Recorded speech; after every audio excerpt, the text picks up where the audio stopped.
I've been a bus driver for years. I know my route well, and I like the routine.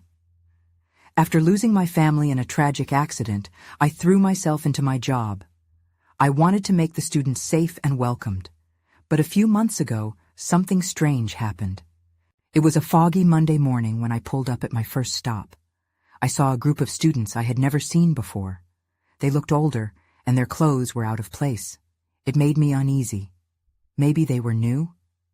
I brushed it off as the fog playing tricks on my mind. The week went on, and those students kept showing up. They sat quietly in the back. They didn't talk or laugh. They just stared out the window. I glanced at them in the rearview mirror. Their faces flickered like a TV glitch. I thought it was my imagination, but it stuck with me. I tried to engage with the other students. I played music, told jokes. But the newcomers didn't respond. By the third week, I felt their eyes on me. It was uncomfortable. Their presence hung in the air like a heavy blanket. I shivered sometimes, feeling cold all the way to my bones. Then I noticed something strange. They never got off at the school. I'd stop, open the doors, and they just stayed there. Other kids would chat and rush out, but they remained still. It felt odd. I wondered if anyone else noticed, but no one seemed to care. The more I thought about them, the more I questioned my own sanity. I wondered if they were linked to my past. Maybe they were a haunting reminder of my grief. Some days I'd glance back and whisper, "What do you want?" They never answered. One Friday afternoon, things changed. I stopped to let kids off. I dared to look in the mirror again. Their faces were clearer, but still blurry. I shook my head, trying to clear my thoughts. But the feeling that they were more than students wouldn't go away. Then one of them turned towards me, lips moving, whispering something I couldn't hear. My heart began to race. I stopped the bus, confused. I looked back, hoping to understand. But the bus was empty. No students, no voices, just silence. I felt panic rise in my throat. I quickly turned back to the road, my hands shaking on the wheel. I finished my route, feeling like I was in a dream. I dropped off the last student and headed back. When I looked in the mirror again, the back seats were clear. Just a few shadows left from the fog. I didn't know what to think. I felt their cold weight lift, but I couldn't shake the feeling that they were still with me somehow.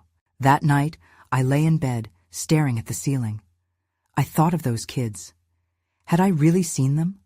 Or had I lost my mind? The silence felt heavy, and I didn't sleep well. I wondered if I would ever be free from the chilling memory of the students who never left my bus. The next morning, I woke up feeling uneasy.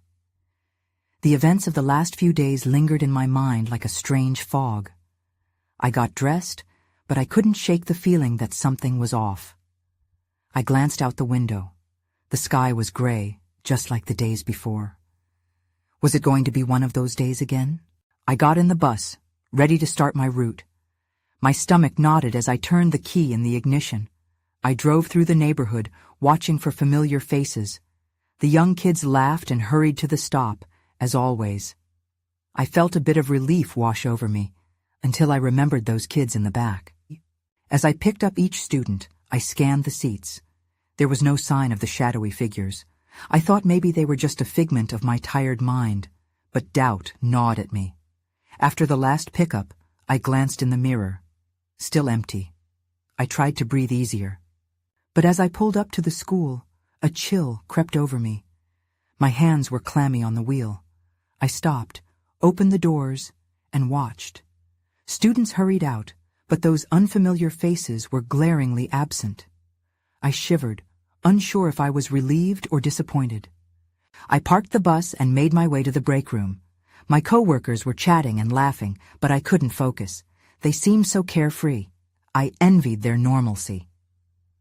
After pouring a cup of coffee, I overheard two drivers talking about strange things happening on their routes. They spoke in low voices, glancing around as if they feared others would overhear. I approached them. "What kind of strange things?" I asked, trying to sound casual. One of the drivers, a guy named Mike, looked at me. "You ever seen something on your bus that didn't belong?"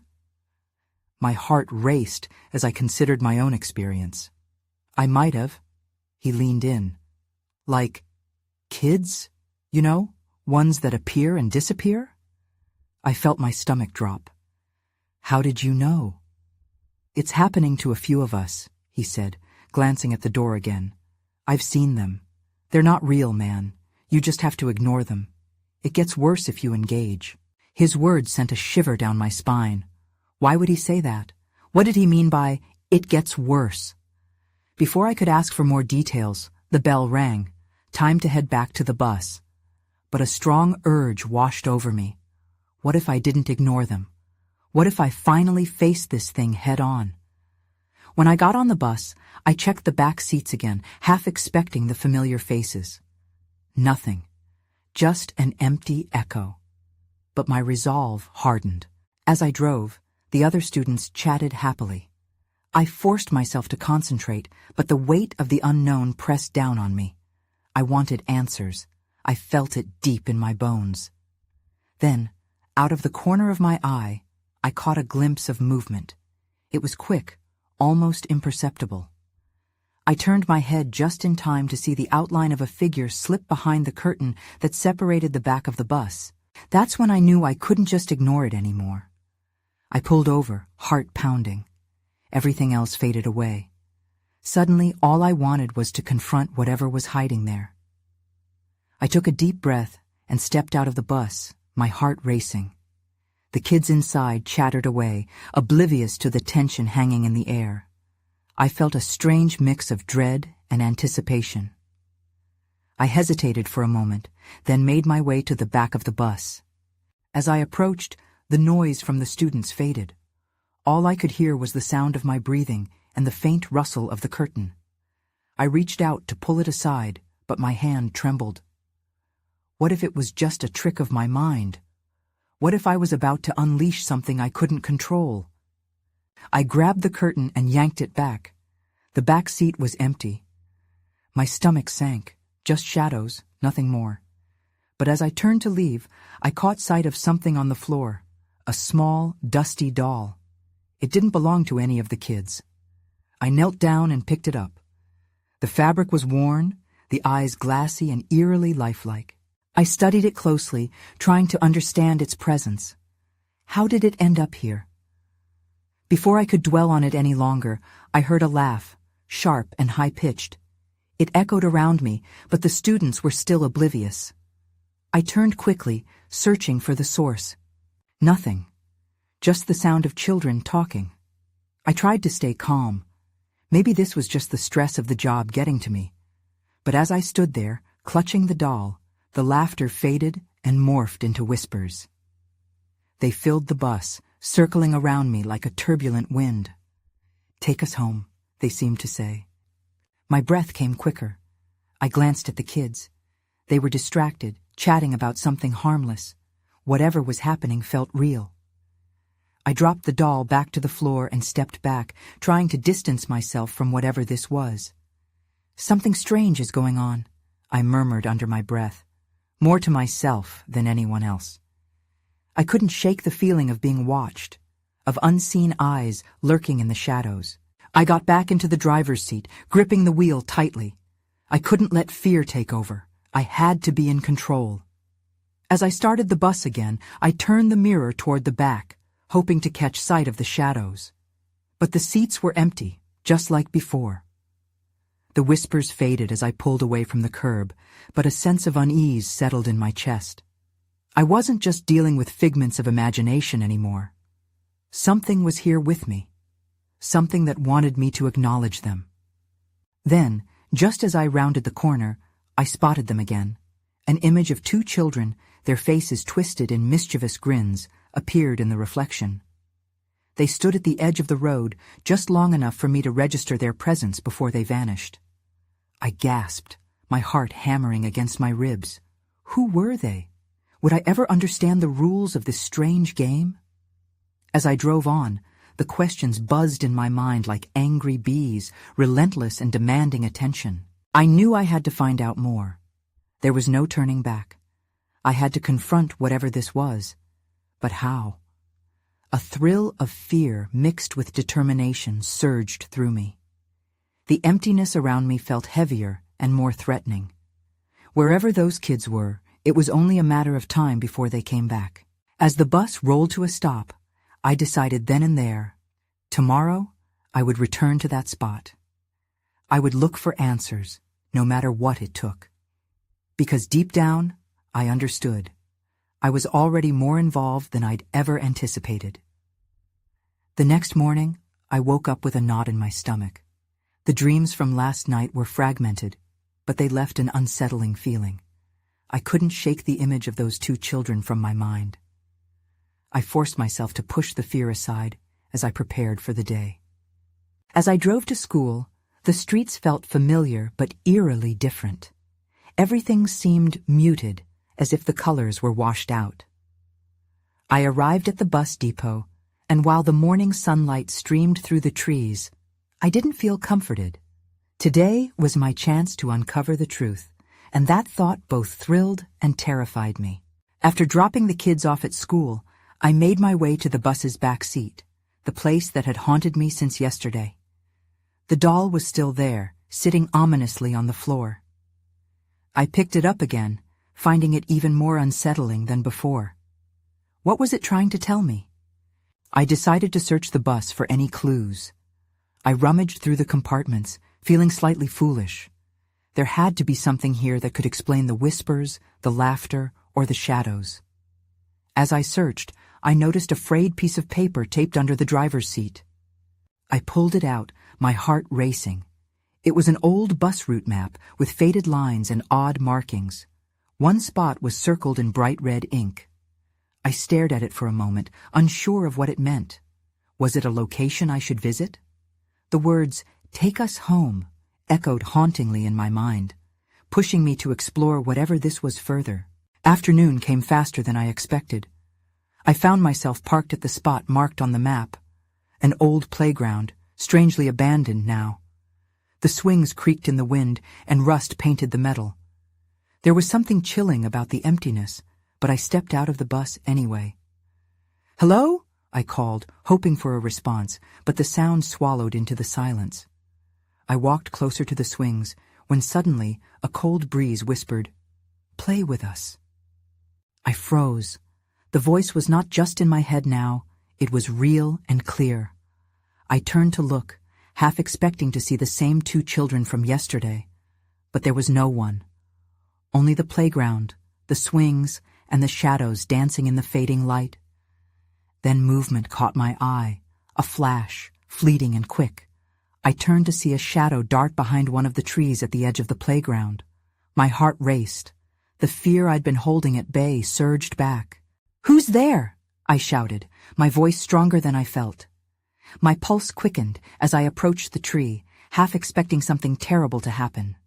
That's when I saw it, a small, lonely footprint in the dirt, too small to belong to an adult. I felt a chill run through me.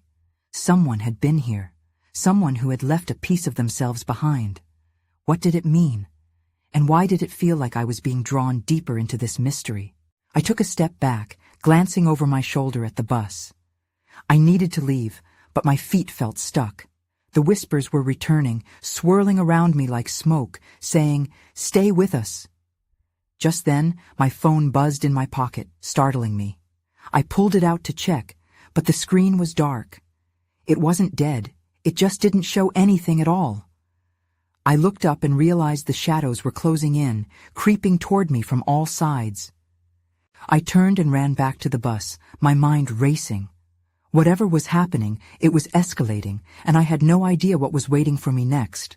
As I slammed the bus door shut behind me, the shadows outside felt like a thick blanket pressing against the glass. I took a deep breath, trying to calm myself, but panic clawed at my throat. My nerves were shot. Whatever had just happened in that playground was beyond my understanding. I leaned against the steering wheel, fingers trembling. The doll sat on the floor, staring at me with its empty eyes, as if it understood the weight of the situation. I wanted to ignore it, But something else pulled at my attention. The map. The circled location seemed to pulse in my mind. Was it a trap or a clue? I glanced out the window, half expecting the children to appear. The playground was still. The only sound was the rustling leaves. I needed to figure out what was going on. I had felt something in the air, almost alive, and I couldn't shake the feeling that I was meant to be here. I reached for the map again, hoping to find more clues, but something else caught my eye. Near the front of the bus, I noticed a small blue backpack, also left behind. It was worn and dusty, as if it hadn't been touched in years. My curiosity lit a flicker of bravery, and I moved to the front. The whispers had faded, but the fear still clung. I unzipped the backpack. Inside, I found a few items: a broken crayon, a crumpled snack wrapper, and a notebook. I pulled out the notebook, opening it gingerly. The pages were filled with childish drawings, children playing, running, laughing, all the things that felt like they belonged to a different world. The last page, though, sent a tremor through me. It was a simple drawing of the playground I had just visited, the swings and the slide depicted, but alongside it were the words, "We want to come back." My heart pounded. Who were these children? Where had they gone? It felt like I stood on a precipice, teetering over a chasm of dark secrets. I flipped another page, and something fell out. A photograph. I bent down to pick it up. It was a faded picture of two smiling kids, the same ones I had seen in my dreams.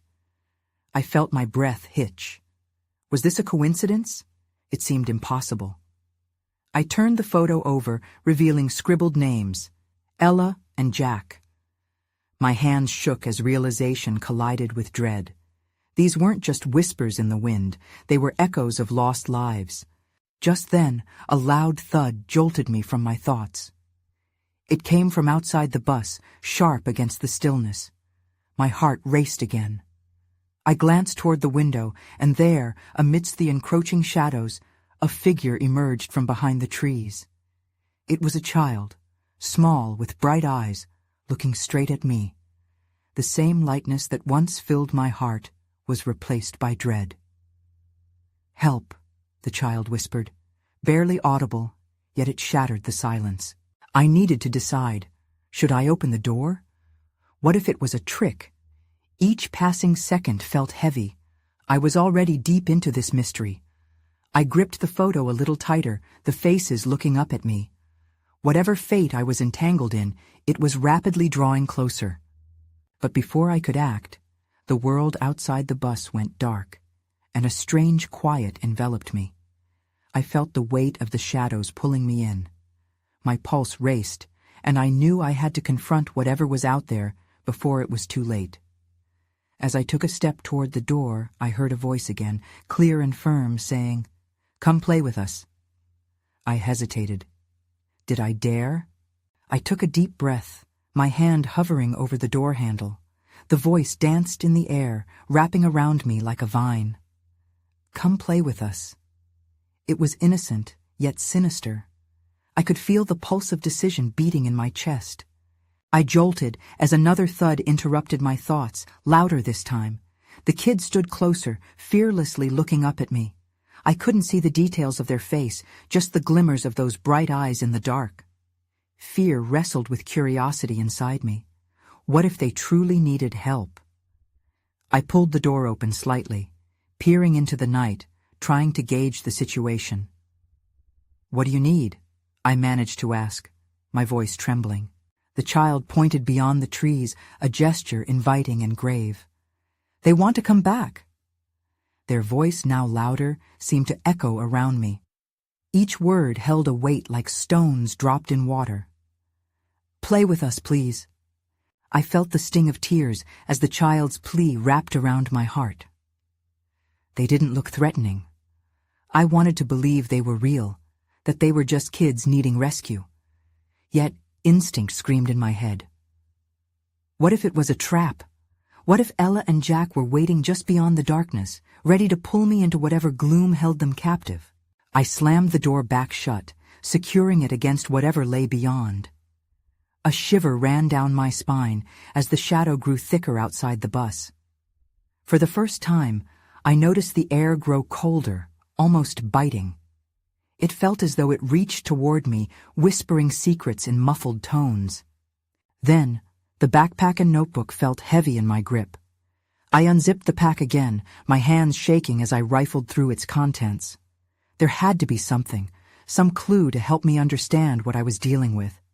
I flipped through the notebook, my eyes racing over the pages until something caught my attention. A small scribbled phrase near the bottom of one of the pages read, "The last swing holds the key." My breaths quickened again. The last swing? Was that the key to finding these children? To uncovering whatever dark mystery surrounded them? I couldn't turn away from the glow of possibility. Before I could think too hard, I took a glance at the bus door and then at the window. Outside, the child still stood, eyes watching me intently. "Come on!" they beckoned, and suddenly other shadowy figures began to materialize around them. More children, their voices blending into an eerie chorus. "Come play with us!" I was frozen, heart pounding in my ears. Just then the wind picked up. The leaves rustled menacingly around me, almost pleading for my decision. I had to make a choice. Even in fear, I felt a yearning I couldn't ignore. "All right," I whispered to the shadows. The words slipped out before I could stop them. But as I swung the bus door open, I heard an ominous crack behind me. It wasn't just the children calling anymore. I turned, and my heart sank. The bus lights flickered. Something was stepping out of the darkness, something much larger than the children. The figure shifted, emerging into the faint glow of the bus lights. My breath caught in my throat. It was huge, towering over the children surrounding it. I could barely make out its shape, but the outline was enough to say this was no innocent companion. It had an unnatural aura, its presence casting shadows that stretched longer than it should have. "Run!" a voice urged from the back of my mind. It was my survival instinct kicking in, but my feet felt glued to the floor as if the very ground were conspiring against me. "Why don't you join us?" The words dripped with malice, the growl resonating from the dark figure. I didn't recognize if it was the wind or the creature's voice. Either way, chills surged across my skin. My heart raced again, but now it fought against a wave of heavy dread. I looked back at the children. They weren't just innocent kids anymore. They looked like they belonged to this creature. They were part of its dark allure. Summoning the last remnants of my strength, I took a step backward into the bus, quickly closing the door behind me. The lock clicked, solidifying my barricade. I pressed my back against the cold metal, trying to catch my breath. Suddenly, the chattering of the children turned chaotic. "Don't go! We need you!" Their voices twisted into a frantic chorus, each child pleading as their faces flickered in and out of my view through the window. My gut twisted at the sight, but I couldn't let their desperation pull me back outside. I glanced toward the notebook again. The last swing holds the key. I gripped the pages with sweaty hands, desperation igniting my curiosity. Could there be something I missed? Maybe something tied to this children's game? It felt like a riddle demanding answers. The creature's shadow now loomed against the bus, its shape warping with each flicker of the bus lights. "Playtime isn't over," it growled, sharp teeth gleaming in the dark. The air trembled with its presence. I focused on the backpack. My mind raced. I had to find out about the last swing. I had to understand what it meant. If I was going to make it out of this, I needed to figure out what was going on. Fast. Suddenly, I heard tapping on the bus's side. I turned, and the back door pushed open slightly, just enough for the wind to rush in. I rushed to pull it back, but it wouldn't budge. Something on the other side held it open. More whispers filled the air, interspersed with desperate cries. "Help us!" The children's voices melded into one cacophony, sending another shiver down my spine. I realized I couldn't remain passive forever. Time was running out. With each passing second, dread churned inside me. I had to confront whatever awaited me. My hands were trembling as I reached for the door handle again. This time, I wouldn't just peek into the night. I would plunge into the darkness and seek the truth. As I pulled the door wide, a gust of wind rushed in, swirling leaves around me, carrying an old scent of rusted metal and decay. I took one last glance back at the children. They nodded, eyes wide with something between hope and desperation. It was time for me to discover what the last swing truly held. The wind howled as I stepped out, and the darkness felt thicker than before. It wrapped around me, heavy and suffocating. The bus's headlights painted a small circle on the ground ahead, but the rest was just an abyss. "Where are you?" I whispered into the void, my voice barely audible. I couldn't shake the feeling that whatever had captured the children was watching me. I took a few steps forward, cautious but determined. The playground stood eerily still, the swings swaying gently as if touched by unseen hands. I stared at them, my heart racing. The last swing. I needed to get to it. As I approached, I noticed the other swings were worn but seemed harmless enough, while the last swing looked out of place. It gleamed under the moonlight, fresh and vibrant. Almost too vibrant to be part of this forsaken playground. "How could a swing look so new?" I muttered, stepping closer. The feeling of being watched intensified, and I turned to look back at the bus. The shadows danced there, teasing my vision, and the children's faces were indistinct, yet pleading. I could feel it, the pull of the last swing. I reached out, my hand trembling as I brushed against the cool metal chain. Suddenly, a flash of images flooded my mind. Laughter, joy, a sun-drenched afternoon where everything felt safe. But the memory twisted into something darker. A figure lurking, whispers in the trees, a coldness that seeped into joy. Then came the realization. The swing was somehow linked to them, to their game, to this dark entity. "What do you want from me?" I shouted into the night. My voice echoed but received no answer. The creature's growl rumbled in the distance, a reminder that I was not alone. "Playtime isn't over," it taunted, the menace dripping from each syllable. Its shadow loomed larger as it circled the bus, searching. I turned my attention back to the swing. I had to try something. I settled into the seat, feeling an odd rush of energy, a connection forming. The childlike delight I felt earlier ignited a flicker of hope. What if I could communicate with them, find a way to help them break free? As I swung back and forth, I focused on the children's faces, each one filled with a desperate mixture of hope and fear. "Follow me, I'll get you out," I whispered, willing them to understand. And then everything changed. The swing stopped abruptly, bucking me off balance. My feet hit the ground with a thud, and I stumbled forward. A low rumble followed, shaking the ground beneath me. The whispers grew louder, morphing into an eerie chant. "The last swing is the key. Find the truth." Suddenly, the playground transformed. The trees twisted into grotesque shapes, and the world around me warped like a reflection in a cracked mirror. That's when I saw it. A figure forming from the shadows, its eyes blaring with an unnatural glow. "Join us," it called, the children's voices merging with its own in a sickening harmony. My breath caught in my throat as dread dripped into every fiber of my being. The truth had come knocking, and I was unprepared for what awaited me. I had no choice.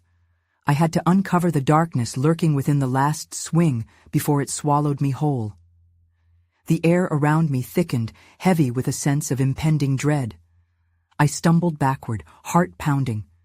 The whispers, once just an echo, now surrounded me. "The last swing is the key." The chant wasn't just noise, it felt like a command, pulling me toward the darkness. Looking around, the playground was unrecognizable. The swings creaked under an unseen weight, and the slide loomed tall and twisted, like a monstrous shadow watching me. I had to escape this place. But as I turned to leave, the figure stepped forward from the shadows. It was a child, or at least, it had the form of a child. But its face was a blur, shifting as if I were looking through water. I could barely make out the features amidst the chaos. "Help us!" it cried, voice cracking. My heart sank. So many voices mingled, lost and desperate. "What happened to you?" I asked, instinctively stepping closer. The creature mirrored my movements, swirling with darkness, but still, I was drawn to it. "Play the game," it hissed, and every strand of fear wrapped tighter around me. I didn't understand. Game? What game? From the darkness behind the child, I saw other figures forming. More children, more faces pleading with me. The sadness in their eyes felt like a heavy weight. I had to help them. "Tell me how!" I shouted over the rising chant of, "Join us!" "Swing!" The word uncoiled like summer grass, gentle yet fearful. "You must give it back." The figure pointed to the last swing, its gleaming chains practically vibrating with energy. Give what back? I felt frustration boiling beneath my skin. Suddenly, a memory fought its way to the surface, one I couldn't shake. A trip to the fair, a swing set with laughter, and a flash of something dark lurking behind joy. The memory swirled in my mind, thickening my fear. "Your soul!" the child shouted, and the chant grew louder, echoing off the warped playground structures. "What?" I stepped back, disbelief coursing through me. My soul? "No, I won't. Play to win!" the figure shrieked before twisting back into darkness. I turned to the swing, trembling. It seemed to pulse with life, beckoning me closer. "You're a trick," I muttered. "You want me to play your game. I can't trust you." But as I stood there, I felt the ground shift again, the air thickening with an almost magnetic force.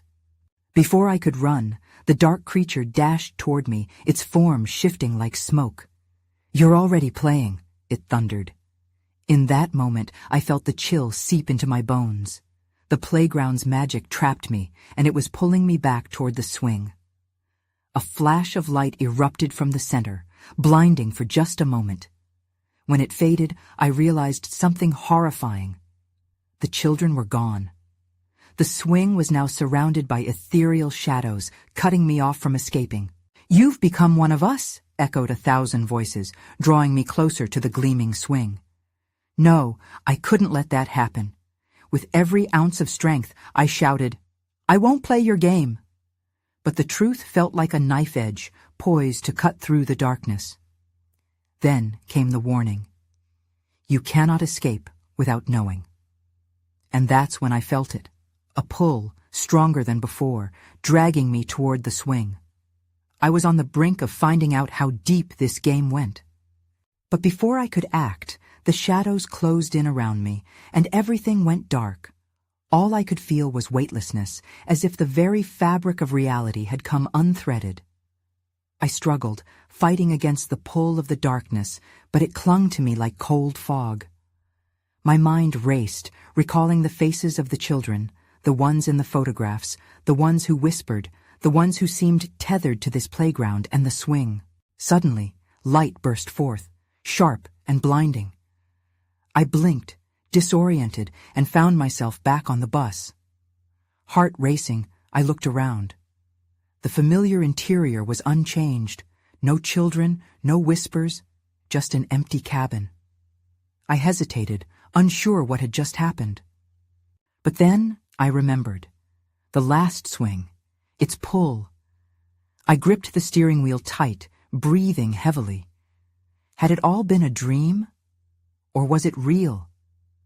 I turned to the back of the bus with a sense of dread, half expecting the shadowy figures of the children to reappear. Did I escape, or did I just leave? I whispered to the empty bus, the echoes of the curses I had heard still reverberating in my mind. Suddenly, a sharp knock rattled the door. My heart raced again. I glanced toward the sound, straining to peer through the cold, fogged glass. There they stood, 2 children with bright eyes and innocent smiles. "Help us," one shouted, but this time there was warmth in their voices, an aura of both mischief and sincerity. A chill settled at the base of my spine. Was this the same game? Or was this a chance, an opportunity, to finally set them free? Could I trust these figures, or was it another manipulation crafted to draw me back? With trembling hands, I opened the door. "What do you want?" The words escaped my mouth, thick with trepidation. "Come play," echoed their sweet voices, but I felt misgivings creep up within me. Could this really be about playing, or was there something darker at play? They beckoned me with their hands, those same smiles, hauntingly familiar, yet tinged with something sinister. I took a deep breath, torn between wanting to rescue them and the heavy bond that seemed to tether me to the nightmare I had just escaped. You told me to find the truth," I stammered, feeling the weight of what I could lose if I took another step down this uncertain path. "Yes," they chorused, stepping closer, the air between us thickening with anticipation. "The swing holds the key." "I know," I replied, my voice cracking slightly. "But are you really free?" I took a step back, uncertainty flooding me. The children's faces flickered for a moment, uncertainty dancing across their expressions. "We need to go home," one whispered. The other nodded, their eyes pleading. "Back to the light." "Home?" I echoed, trying to parse the depth of their request. Then I heard it, the faint echo of laughter in the wind and the whispers that had once felt inviting, now warped into a sinister chorus, mingling with my own doubts. I gripped the bus door, heart pounding. "What if your home comes with a price?" I asked. "What if the shadow returns with you?" For a split second, the children's facade wavered. I could see it, the slight tremble in their smiles, the flicker of fear in their eyes, the hint of the darkness that sought to spiral them away. I could sense the trap, the game that could ensnare me if I wasn't careful. But I couldn't turn my back on them now. "If you're real, if you want your freedom, then show me," I challenged, desperation tinged with dread mixing in the air. "What is the truth you're hiding?" The children remained quiet, their gazes drifting away, shadows mingling with flickers of light near the ground. Suddenly, the echoing laughter swelled, shaking the air around us. "Play with us," they sang, their voices harmonizing, but the edges of their joy felt razor-sharp, dangerous. And then, the ground rumbled beneath the bus, making it shake. It was as if the world around me was already starting to collapse into chaos, shadows holding court over the innocent glimmers. Ignoring the instinct to flee, I stepped down from the bus, drawn toward the last swing as if it were a beacon of truth. The playground loomed before me, the swings swaying eerily, the chain glimmering in the fading light. I walked closer, dread heavy in my chest. "What is the truth?" I whispered hoarsely. "Show me." The shadows at the edges of the playground rippled, and I thought I caught glimpses of other figures moving. I felt their weight, their stories, their fears merging into one, a collective sorrow bound to the ghostly remains of their childhood.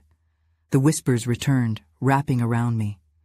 "Playtime is endless," they murmured, echoing with the chant that held me captive before. "Will you stay? Will you be part of our game?" I closed my eyes, willing myself not to succumb to the overwhelming wave of despair that washed over me. I opened them again, focusing on the children, and I suddenly saw what they truly were. Threads of hope entangled in darkness. "Enough!" I shouted, my voice cracking through the fog. I couldn't play anymore. I had to face the entwined fear that awaited me. "I will not be part of your game." A tense silence followed. Everything stilled. The shadows stopped closing in, hovering just at the edges of the swing's merry whimsy.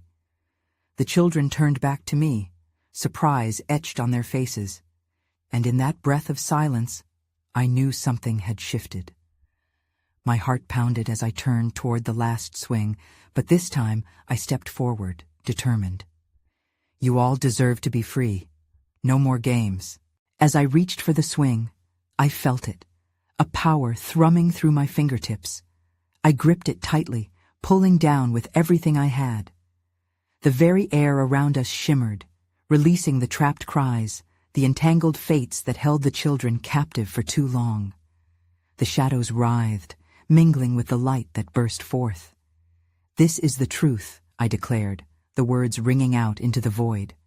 Childhood should be free, not bound in fear. And then nothingness erupted, swirling like the winds caught in a storm, unearthing echoes that sang of laughter and light.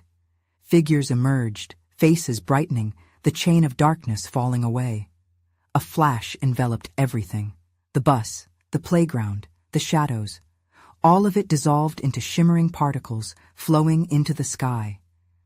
I felt weightless, untethered, the burdens lifting as surrounded by remnants of lost childhood dreams given freedom. As the magic settled, I found myself back on the bus, the hum of the engine soft and reassuring, sunlight streaming through the window. Glancing around, I smirked at the familiar sight, the seats, the steering wheel, the hopeful laughter of children replaced with silence. But the air felt different, carrying a warmth I hadn't felt before. I felt a whisper against the back of my mind, a promise that their fates had intertwined with mine. But also their stories remained untold. They were free now, released from their chains. I settled back into my chair, my heart full, yet heavy with what lingered unanswered. Shadows played at the edges of perception, a reminder that the otherworldly still existed. An echo of mystery remained, a question of what had truly happened. With a final sigh, I shifted into gear. Wherever the roads led next, I would carry those stories with me. They had made me part of their tale, and as the bus rolled forward into the sunlight, I smiled softly, ready for what awaited me in the unknown.